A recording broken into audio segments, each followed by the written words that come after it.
ਬੇੜੇ ਗਰਕ ਹੋਣ ਇਹ ਬਗੈਰਤ ਖੂਨੀ ਲਿਬਰਲ ਡਾਲਰਖੋਰ ਐਨਜੀਓ ਜ਼ਨਾਨੀਆਂ ਦੇ ਸਾਡੇ ਖਾਨ ਦੇ ਪਿੱਛੇ ਪੈ ਗਈਆਂ।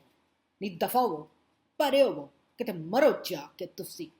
ਪਹਿਲੀ ਵਾਰੀ ਸਾਡੇ ਮੁਲਕ 'ਚ ਇੰਨੇ ਸੋਹਣੇ, ਇੰਨੇ ਦੀਨਦਾਰ, ਇੰਨੇ ਇਮਾਨਦਾਰ ਮਾਂ ਸਦਕੇ ਤੇ ਪਿਓ ਵਾਲੀ ਦੀ ਹਕੂਮਤ ਆਈ ਹੈ ਤੇ ਤੁਹਾਨੂੰ ਤੇ ਜਿਵੇਂ ਪਿੱਤ ਨਿਕਲ ਆਈ ਹੈ।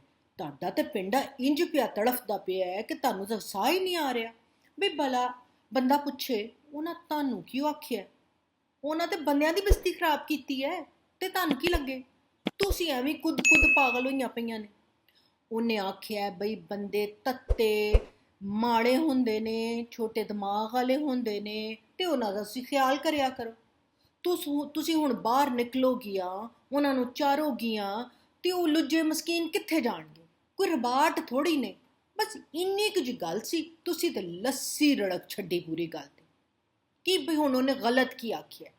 ਹਰ ਘਰ ਵਿੱਚ ਵੇਖ ਲਓ ਤੁਸੀਂ, ਕਾਕੇ ਦੇ ਮੂੰਹ 'ਚ ਮਾਂ ਬੁਰਕੀ ਪਾਉਂਦੀ ਹੈ, ਉਹਨੂੰ ਕੱਪੜੇ ਪਵਾਉਂਦੀ ਹੈ, ਫਿਰ ਭੈਣਾਂ ਨੂੰ ਟ੍ਰੇਨ ਕਰਦੀ ਹੈ, ਭੈਣਾਂ ਟ੍ਰੇਨ ਹੋ ਜਾਂਦੀਆਂ, ਵੱਡੀਆਂ ਹੋ ਜਾਂਦੀਆਂ ਤੇ ਵਿਆਹ ਦਿੰਦੀਆਂ, ਬੁੱਢੀ ਲਿਆ ਦਿੰਦੀ ਨੇ, ਕਹਿੰਦੇ ਐ ਲੈ ਕਾਕਾ ਇਹ ਤੇਰੀ ਆਇਆ ਹੁਣ ਅੱਗੇ ਤੂੰ ਇਹ ਤਰ੍ਹਾਂ ਖਿਆਲ ਰੱਖੇਗੀ। ਤੇ ਇਸ ਚੱਕਰ 'ਚ ਉਹਨੂੰ ਵੀ ਬਸ ਹਰ ਬੁੱਢੀ 'ਚ ਆਪਣੀ ਮਾਂ ਜਿਹੀ ਦਿਸਦੀ ਹੈ ਤੇ ਇਸ ਚੱਕਰ 'ਚ ਉਹ ਬੁੱਢੀ ਦੇ ਆਲੇ ਦੁਆਲੇ ਹੁੰਦਾ, 5-6 ਬੱਚੇ ਜੰਮ ਲੈਂਦਾ। ਹੁਣ ਕੋਈ ਥੋੜੇ ਕੁ ਦਹੀਂ ਖਾਂਦੇ ਹੋਣ ਜਾਂ ਨਾਲੀਆਂ 'ਚ ਚਲੇ ਜਾਂਦੇ ਹੋਣ ਤੇ ਉਹਨਾਂ ਦਾ ਕੋਈ ਜ਼ਿਕਰ ਨਹੀਂ ਅਸੀਂ ਕਰਦੇ। ਬਸ ਇਸ ਵਜ੍ਹਾ ਤੋਂ ਬੰਦਾ ਵਿਚਾਰਾ ਕਮਜ਼ੋਰ ਰਹਿ ਜਾਂਦਾ, ਆਪਣੇ ਤੇ ਨਹੀਂ ਕਾਬੂ ਰੱਖ ਸਕਦਾ। ਹੁਣ ਜ਼ਨਾਨੀਆਂ ਹੋਈਆਂ ਤਗੜੀਆਂ, ਭਾਈਆ ਮਾਵਾਂ ਛਿੱਤਰ ਫਰੋਲ ਕੇ ਰੱਖਦੀਆਂ ਨੇ ਉਹਨਾਂ ਦੇ ਸਿਰ ਤੇ। ਛੋਟੀ ਉਮਰ 'ਚ ਵਿਆਹ ਕਰਕੇ ਸੱਸਾਂ ਤੇ ਨਣਾਨਾਂ ਦੇ ਅੱਗੇ ਪਾ ਦਿੰਦੀਆਂ ਤੇ ਨਾਲੇ ਆਖਦੀਆਂ ਨੇ ਕਿ ਕੋਈ ਵੱਟ ਵੁੱਟ ਰਹਿ ਗਿਆ ਹੋਏ ਜਿਹੜਾ ਅਸੀਂ ਨਾ ਕੱਢਿਆ ਹੋਏ ਤੇ ਤੁਸੀਂ ਕੱਢ ਦਿਓ। ਉਤੋਂ ਫੁੱਲ ਟਾਈਮ ਲੈਕਚਰ। ਜੇ ਤੇਰੀ ਅੱਖ 'ਚ ਹੋਈ, ਜੇ ਤੇਰੀ ਜ਼ਬਾਨ ਲੰਮੀ ਹੋਈ ਤੇ ਪੂਰੇ ਟੱਬਰ ਦੀ ਨੱਕ ਵੱਢੀ ਜਾਣੀ ਹੈ, ਧਿਆਨ ਕਰ ਲਈ। ਫਿਰ ਜਿਵੇਂ ਮਾਸਟਰਨੀ ਨੂੰ ਆਈਦਾ ਸੀ ਨਾ, ਸਕੂਲੇ ਜਾਂਦੀ ਸੀ ਕਿ ਇਹ ਅਸੀਂ ਤੁਹਾਡੇ ਵਾਲੇ ਕਰਤੀ ਹੈ, ਜੇ ਨਾ ਪੜ੍ਹੇ ਤਾਂ ਮਾਰ ਇਹਦੀਆਂ ਹੱਡੀਆਂ ਭੰਨਦੇ ਨਾ, ਅਸੀਂ ਤੁਹਾਨੂੰ ਕੁਝ ਨਹੀਂ ਆਖਣਾ। ਇਸੇ ਤਰ੍ਹਾਂ ਮਾਂ ਪਿਓ ਜਿਹੜੇ ਨੇ ਨਾ, ਉਹ ਸਹੁਰਿਆਂ ਨੂੰ ਵੀ ਕੁੱਟ ਚਾੜਨ ਦਾ ਪਰਮਿਟ ਦੇ ਦਿੰਦੇ ਨੇ। ਉਹ ਆਂਦੇ ਨੇ ਹੁਣ ਕੁੜੀ ਨੂੰ ਹੁਣ ਮਾਰ ਕੇ ਆਈ ਵਾਪਸ, ਤੇਰਾ ਜੀਣਾ ਮਰਨਾ ਇੱਥੇ। ਇਸ ਮਾਰੇ ਉਹ ਵਿਚਾਰੀਆਂ ਕਾਬੂ ਵਿੱਚ ਵੀ ਰਹਿੰਦੀਆਂ ਨੇ ਤੇ ਆਪਣੇ ਆਪ ਤੇ ਵੀ ਕਾਬੂ ਰੱਖਦੀਆਂ ਨੇ। ਚਲੋ ਤੁਹਾਨੂੰ ਇੱਕ ਗੱਲ ਦੱਸਦੀ, ਕਦੀ ਤੁਸੀਂ ਆਪ ਦੱਸੋ ਮੈਨੂੰ, ਤੁਸੀਂ ਕਦੀ ਵੇਖਿਆ ਜਾਂ ਸੁਣਿਆ ਹੈ ਕਿ ਕਿਸੇ ਕੁੜੀ ਨੇ ਕਿਸੇ ਕੱਸੀ ਹੋਈ ਪੈਂਟ ਜਾਂ ਛੋਟੀ ਨਿੱਕਰ ਪਾਈ, ਕਿਸੇ ਭਾਈ ਨੇ ਪਾਈ ਹੋਵੇ ਤਾਂ ਉਹਨੂੰ ਪਿੱਛੋਂ ਆਵਾਜ਼ ਮਾਰ ਦੇਣ, ਜਾਂ ਕੋਲੋਂ ਲੰਘਦੇ ਉਹਨੂੰ ਹੁੱਜ ਮਾਰ ਦੇਣ, ਜਾਂ ਪੁੱਛ ਕਰ ਦੇਣ, ਜਾਂ ਬੁਲੰਦ ਜ਼ਬਾਨ ਹੀ ਫੇਰ ਦੇਣ, ਆਏ ਹਾਏ ਪਿੱਛੋਂ ਚੁੰਡੀ ਵੱਢ ਦੇਣ? ਕਦੇ ਕਿਸੇ ਦਫ਼ਤਰ ਵਿੱਚ ਸੁਣਿਆ ਜੇ ਕਿ ਕਿਸੇ ਜ਼ਨਾਨੀ ਨੇ ਕੰਮ ਕਰਨ ਵਾਲੇ ਬੰਦੇ ਨੂੰ ਆਪਣੇ ਕੈਬਨ 'ਚ ਬੁਲਾ ਕੇ ਉਹਦੇ ਸੀਨੇ ਤੇ, ਉਹਦੇ ਪਿਛਵਾੜੇ ਤੇ, ਉਹਦੇ ਅਗਾੜੇ ਤੇ ਦੀਦੇ ਗਾੜ ਕੇ ਤੇ ਦਫ਼ਤਰ ਦਾ ਕੋਈ ਕੰਮ ਦੱਸਿਆ ਹੋਵੇ?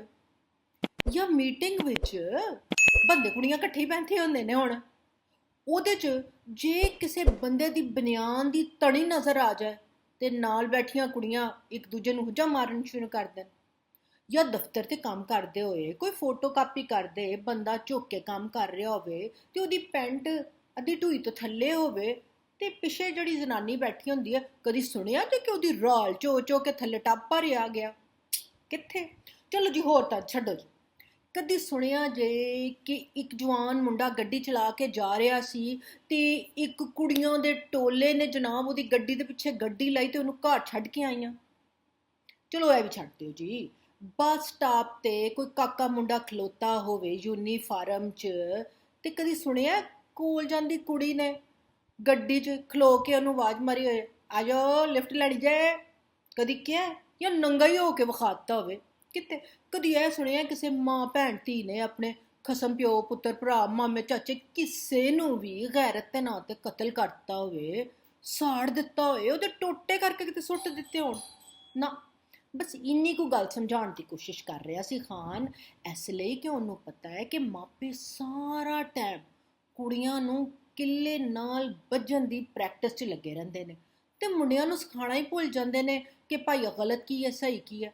ਇਸ ਲਈ ਨਾ ਉਹਨਾਂ ਨੂੰ ਆਪਣੀ ਸੋਚ ਤੇ ਕੰਟਰੋਲ ਨਹੀਂ ਰਹਿੰਦਾ ਤੇ ਮੁੰਡਿਆਂ ਵੀ ਘਰ ਦੀ ਜ਼ਨਾਨੀਆਂ ਨੂੰ ਬਸ ਗੱਲ ਮੰਨਦਿਆਂ, ਗਾਲਾਂ ਖਾਂਦਿਆਂ, ਬੱਚੀ ਕੁਚੀ ਰੋਟੀ ਖਾਂਦੇ, ਕੁੱਟ ਖਾਂਦੇ, ਚੁੱਪ ਰਹਿੰਦੇ, ਰੋਂਦੇ ਵੇਖਿਆ ਹੁੰਦਾ। ਉਹਨਾਂ ਨੂੰ ਕੀ ਪਤਾ ਕਿ ਘਰੋਂ ਬਾਹਰ ਨਿਕਲਾਂਗੇ ਤੇ ਘਰ ਦੇ ਬਾਹਰ ਜਿਹੜੀ ਜ਼ਨਾਨੀ ਹੁੰਦੀ ਹੈ ਉਹਦਾ ਦਿਮਾਗ ਵੀ ਹੋ ਸਕਦਾ ਹੈ, ਉਹਦੀ ਜ਼ਬਾਨ ਵੀ ਹੋ ਸਕਦੀ ਹੈ, ਉਹ ਕੋਈ ਹੋਰ ਹੈ। ਹੁਣ ਦਿਲ ਤੇ ਤੁਸੀਂ ਹੱਥ ਰੱਖ ਕੇ ਮੈਨੂੰ ਆਪ ਦੱਸੋ, ਇਹ ਸਾਰੇ ਵਿੱਚ ਜਦ ਬੰਦਾ ਬਾਹਰ ਜਾਏਗਾ ਤੇ ਜ਼ਨਾਨੀ ਵੇਖੇਗਾ ਤੇ ਕਿਵੇਂ ਆਪਣੇ ਆਪ ਤੇ ਕੰਟਰੋਲ ਕਰੇਗਾ? ਉਹਦਾ ਤੇ ਕੰਟਰੋਲ ਦਾ ਸੁੱਚ ਹੀ ਲੂਜ਼ ਹੋ ਗਿਆ ਹੁੰਦਾ।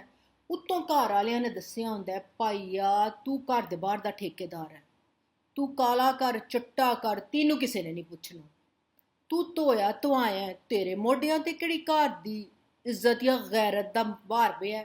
ਨਾ ਨਾ। ਹੁਣ ਇਸ ਸਾਰੇ ਵਿੱਚ ਫਿਰ ਬੰਦੇ ਤੇ ਬਣਦਾ ਹੈ ਨਾ ਕਿ ਉਹ ਜ਼ਨਾਨੀਆਂ ਦਾ ਕਰੈਕਟਰ ਚੈੱਕ ਕਰਨ ਲਈ ਅੱਖਾਂ 'ਚ ਐਕਸਰੇ ਦੀ ਮਸ਼ੀਨ ਲਵਾ ਲੈ, ਹੈ ਨਾ? ਆਹੋ, ਜੇ ਨਾ ਲਵਾਏਗਾ ਤੇ ਕਿਸ ਤਰ੍ਹਾਂ ਮੋਟੇ ਯੂਨੀਫਾਰਮ ਚੱਦਰ ਤੇ ਬੁਰਕੇ ਦੇ ਅੰਦਰੋਂ ਉਹਨੂੰ ਜ਼ਨਾਨੀ ਦਾ ਜਿਸਮ ਨਜ਼ਰ ਆਏਗਾ ਤੇ ਉਹਨੂੰ ਪਤਾ ਚੱਲੇਗਾ ਕਿ ਕਿਹੜੀ ਵਾਲੀ ਬੋਟੀ ਉਹਦੀ ਹੈਗੀ ਹੈ ਨਾ ਜਿਹੜੀ ਉਹ ਉਹਨੂੰ ਗੰਦੀਆਂ ਗੰਦੀਆਂ ਆਵਾਜ਼ਾਂ ਵੀ ਮਾਰਦੀ ਹੈ।